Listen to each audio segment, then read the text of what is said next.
Inspiration for bhajan part 2 video upload के बाद बहुत सारे क्वेश्चंस मुझे मिले भक्तों के, जिनमें से कुछ क्वेश्चंस मेरा मन है डिस्कस करने का, तो थोड़ा सा उसके बारे में चर्चा कर लेते हैं। एक क्वेश्चन मुझे मिला कि attachment is also a hurdle in the path of bhakti, then how can we neglect that? Attachment towards family, responsibility and all. According to me, attachment hurdle नहीं है। Attachment किसके प्रति है वो hurdle है। आप किस फैमिली में हैं, किस फैमिली से बिलोंग करते हैं, वो फैमिली आप जैसी ही है, भक्त है, आप ही के संग उसी पथ पे चल रही है जिस पथ पे आप अग्रसर हैं, तो वो उनके साथ तो अटैचमेंट अच्छा है ना, उनके साथ तो अटैचमेंट आपका उद्धार कर देगा। बाकी अगर आपकी फैमिली भक्ति पथ पे आपके साथ नहीं है तो ये निश्चित है कि आपका उनसे अटैचमेंट भी नहीं होगा। ये पक्का भरोसा कर लीजिए कि आप उनसे अटैच होंगे ही नहीं अगर वो आपके साथ भक्ति पथ पे नहीं चल रहे हैं तो। लेकिन अगर वो भक्ति पथ पे चल रहे हैं तो आपको उनसे कोई खतरा ही नहीं है, उनके साथ अटैचमेंट से कोई आपको डर भय ही नहीं है। उनके साथ अटैचमेंट उल्टा अच्छा है, हो सकता है आपसे पहले वो उनका गमन हो और आप उन्हीं के अटैचमेंट, उन्हीं की रिमेम्बरेंस में आपको भी परम लक्ष्य प्राप्त हो जाए। आपके अपने प्रयास से हो सकता है ना प्राप्त हो, लेकिन उनकी रिमेम्बरेंस में, उनके अटैचमेंट में, उनके प्रेम में हो सकता है आपको भी परम लक्ष्य प्राप्त हो जाए। और अगर आपके परिवारजन भक्त हैं तो भक्तों को याद करते करते, भक्तों को के प्रति अटैचमेंट बढ़ते बढ़ते तो शुद्धिकरण होता है ना। वो भी हरिनाम जप कर रहे हैं, वो भी आप ही की तरह सेवा कर रहे हैं, तो उनके अटैचमेंट से तो आपका प्यूरिफिकेशन बढ़ रहा है, उनके प्रति सेवा भाव से तो आपका शुद्धिकरण हो रहा है। उल्टा ऐसे परिवार के प्रति अटैचमेंट आपको बाकी संसार के प्रति डिटैच कर सकता है, कर देता है। बाकी संसार के प्रति तो आपका अटैचमेंट नहीं बढ़ रहा ना। अगर अपने परिवार के प्रति बढ़ रहा है तो आपका परिवार तो एक भक्त है, तो उसके प्रति तो अटैचमेंट बढ़ाइए, वो ज़्यादा अच्छा है। और अगर आपको ऐसा लगता है कि ये अटैचमेंट आपके लिए हर्डल है तो आप अटैच होते क्यों हैं? आप भी सेवा कर सकते हैं। जस्ट लाइक एक हम हॉस्पिटल में नर्स का एग्जाम्पल लेते हैं। एक नर्स हॉस्पिटल में काम करती है, सेवा करती है, पूरा सेवा भाव से अपनी 8 घंटे की नौकरी करती है। कोई पेशेंट है, उसके सामने एडमिट हुआ है, उसकी हालत ठीक नहीं है, उसके पीछे वो आगे पीछे भागती है, सांस रुक गया, दौड़ के ऑक्सीजन सिलेंडर अरेंज करती है ना, तो वो सब अरेंजमेंट करती है। बिल्कुल जस्ट लाइक कि वो पूरे अटैच है उससे। देखने वाला कोई भी बोलेगा वो पूरा अटैच है उससे, दौड़ दौड़ के सब कुछ करती है सेवाएं। जैसे ही उसके ड्यूटी आवर्स खत्म होते हैं, 8 घंटे खत्म हुए, उसने अपना ड्रेस चेंज किया और फिर आके मान लीजिए कोई थर्ड पर्सन आके उसको, या हॉस्पिटल का कोई स्टाफ आके उसको बोलता है कि वो फला पेशेंट जिसकी आप सेवा कर रहे थे वो मर गया। तो क्या नर्स उधर खड़े होकर रोने लगती है? क्या नर्स उधर खड़े होकर परेशान हो जाती है? नहीं, नर्स को कोई फर्क नहीं पड़ता। उसने कपड़े चेंज कर लिया, उसका ड्यूटी टाइम खत्म हो गया, वो घड़ी देखेगी, वहां से निकल जाएगी। ठीक है, मर गया। उसका तो अटैचमेंट अपने घर से है ना, उसको तो अपने घर जाना है।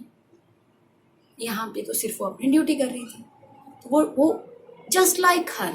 हम लोग क्यों अटैच होना है? आप अपनी ड्यूटी के जैसे अपनी सेवा कीजिए ना। आप एक लिमिटेड टाइम के लिए इस सेवा में हैं, अगले शरीर में फिर कोई अगली सेवा में होंगे, तो वो सेवा से ही अटैच होते चले जाएंगे तो समय बर्बाद होगा।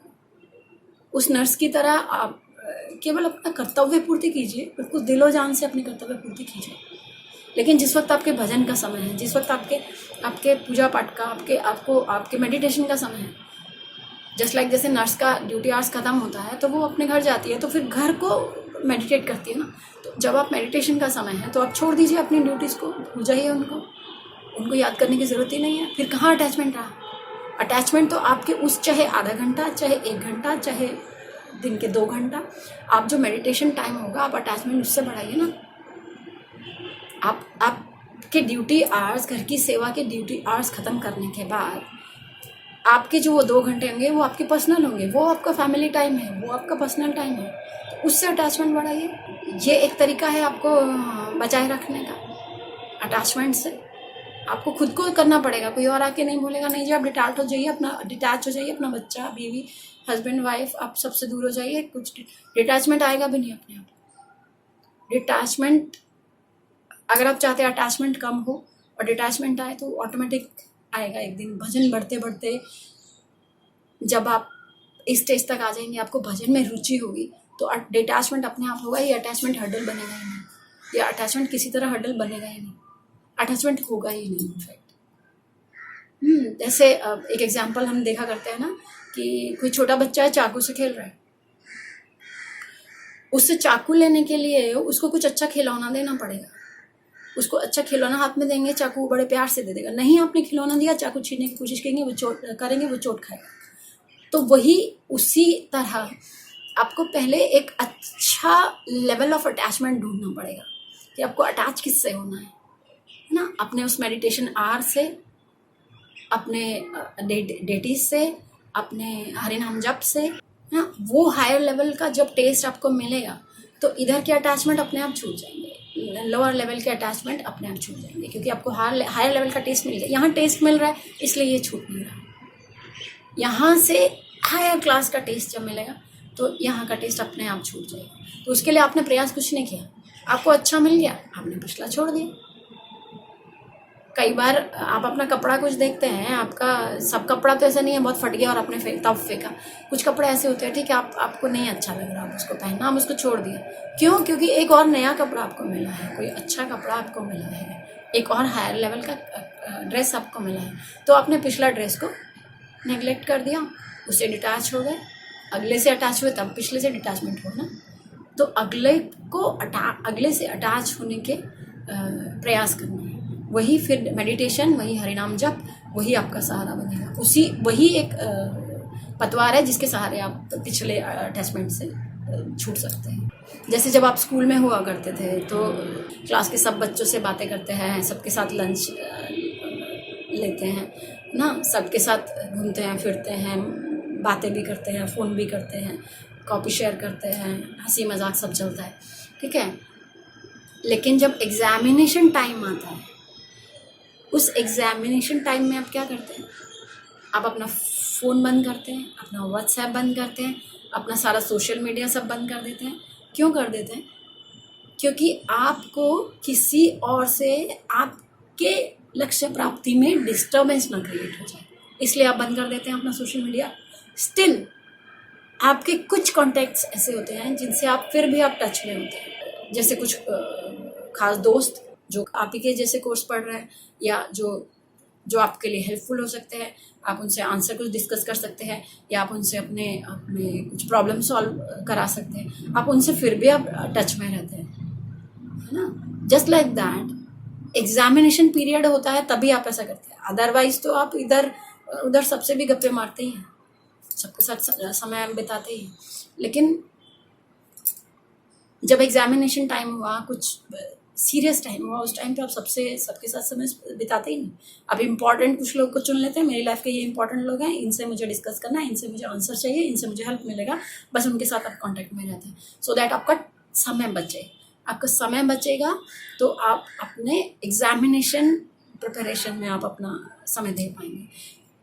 उसी तरह सिमिलरली आप एग्जामिनेशन पीरियड क्यों नहीं सोच सकते उस समय को जिसको हम हर दिन जी रहे हैं। वो एक एग्जामिनेशन टाइम है ना, हमको किसी फालतू लोगों से नहीं फालतू चर्चा करनी, उसमें समय बर्बाद होता है। लेकिन फिर भी कुछ इंपॉर्टेंट लोगों से हमें कनेक्टिविटी रखनी पड़ेगी जो हमारे प्रॉब्लम सॉल्व कर सकते हैं, और उन्हीं में एक फैमिली भी आती है, एक परिवार भी आता है जो मेंटल सपोर्ट के लिए आवश्यक है। और वहाँ पे अटैचमेंट नहीं हुआ, वहाँ पे डिटैचमेंट का हो गया, और अभी उधर अटैचमेंट हुआ नहीं जहाँ से हमें अटैचमेंट होना चाहिए, तो आप ना उधर के रहे ना इधर का अटैचमेंट भी छोड़ दिया, तो फिर बड़ी मानसिक स्थिति खराब हो जाएगी। मानसिक स्थिति खराब होने से बचाने का तरीका यही है कि अटैचमेंट आप इधर ही रखिए अभी, लेकिन जस्ट लाइक उस नर्स की तरह जो अपनी सेवा करती है और सेवा समय के बाद अपने मी टाइम में जाके खुश रहती है। एक प्रश्न और मुझे मिला जिसमें पूछा गया था, do we need bhajan kutir for our bhajan? So Yes, of course, we need bhajan kuti for our भजन. जैसे अगर आपको कुक करना है घर पे, कुछ कुकिंग करना है, भोजन पकाना है, तो आपको रसोई घर चाहिए ना. स्पेशली आप अपने बेडरूम में बैठ के तो खाना नहीं बनाएंगे. सोने के लिए आप जाके बैल्कनी में नहीं सोएंगे, आप अपने बेडरूम में बेड पे सोएंगे. आपको मल त्याग करने के लिए टॉयलेट यूज़ करना पड़ेगा. सिमिलरली आपको भजन के लिए अपनी भजन कुटीर ऑफ कोर्स चाहिए. आपको अपना एक स्पेस चाहिए जिसमें आप भजन करेंगे. भजन के लिए आपको डिस्टर्बेंस नहीं चाहिए. आपका वो सबसे स्पेशल टाइम होता है, वो मेडिटेशन का टाइम कहलाता है. उसके लिए आपको शांति, आपको अपना टाइम चाहिए, मी टाइम चाहिए, मी प्लेस चाहिए. तो उस भजन कुटीर उसी मकसद से ये कॉन्सेप्ट है कि आपको अपने भजन के लिए अपनी भजन कुटीर की आवश्यकता पड़ती है. लेकिन जैसे हम जिस संसार में रह रहे हैं, हम गृहस्थ हैं, तो गृहस्थ होने के कारण ये थोड़ा मुश्किल होता है कि आप छोड़ छाड़ के घर या फिर छोड़ छाड़ के अपना परिवार आप एक भजन कुटीर बनाते हैं और जाके भजन करते हैं. ये थोड़ा मुश्किल, ये प्रैक्टिकल नहीं दिखता है. तो अगर ये संभव नहीं है तो हाँ, इतना तो ज़रूर किया जा सकता है कि घर पे ही, उसी घर पे जहाँ पे आप रहते हैं परिवार के साथ, वहाँ पे एक कमरा आप अलग बना सकते हैं जिसमें आप जिसको आप अपनी भजन कुटीर की तरह यूज़ कर सकते हैं. जिसमें सिर्फ आप भजन के लिए एंट्री करेंगे, अपने 1 घंटा, 1.5 घंटा, 2 घंटा, जितना भी आप समय देना चाहते हैं भजन को, तो आप उसके लिए उसमें एंट्री करेंगे. उसके अलावा उसको वहाँ पे आके आपको कोई डिस्टर्ब नहीं करेगा. तो वो आपका भजन कुटीर हो जाएगा. अब इसी में एड ऑन क्वेश्चन था कि आप घर के अंदर जब मैं उस एक अलग कमरा बनाता हूँ या मैं अलग भजन कुटीर के नाम पे अलग कमरे में एंट्री करता हूँ तो घर वाले डिस्टर्ब करते हैं. वो घर तो मेरा नहीं है, वो जो ऑनर का घर है, जिसके घर पे रह रहा हूँ, उसका है, माँ का, बाप का, भाई का, मकान मालिक का. तो वो मुझे मेरा घर जैसा फील नहीं आता, मेरी भजन कुटीर जैसा फील नहीं आता. तो ये तो बहुत मुश्किल है कि आपको आपकी भजन कुटीर भी मिल जाए और आप संसार में भी रह लें. आपको भजन कुटीर चाहिए तो फिर आपको वो संसार में एंट्री करनी ही नहीं चाहिए. आपको अपने भजन कुटीर ही बना लेनी चाहिए जहाँ पे आप रह के आराम से अपना भजन कर सकते हैं. संसार में रहेंगे तो संसार डिस्टर्ब तो करेगा. उसके लिए तो आपको साम दाम दंड भेद बहुत कुछ यूज़ करना पड़ेगा अपने भजन को संजोए रखने के लिए, है ना. आपको झूठ भी बोलना पड़ सकता है, आपको छुपाना भी पड़ सकता है. आप ये भी बोल के अपने रूम में घुसेंगे कि मेरी तबीयत ठीक नहीं है, मैं थोड़ा सोने जा रहा हूँ, तो आप दरवाज़ा बंद करेंगे, अंदर भजन कीजिए. तो ऐसे समय निकाल सकते हैं. तो ये भी एक तरीका है भजन कुटीर कॉन्सेप्ट को लेके चलने का.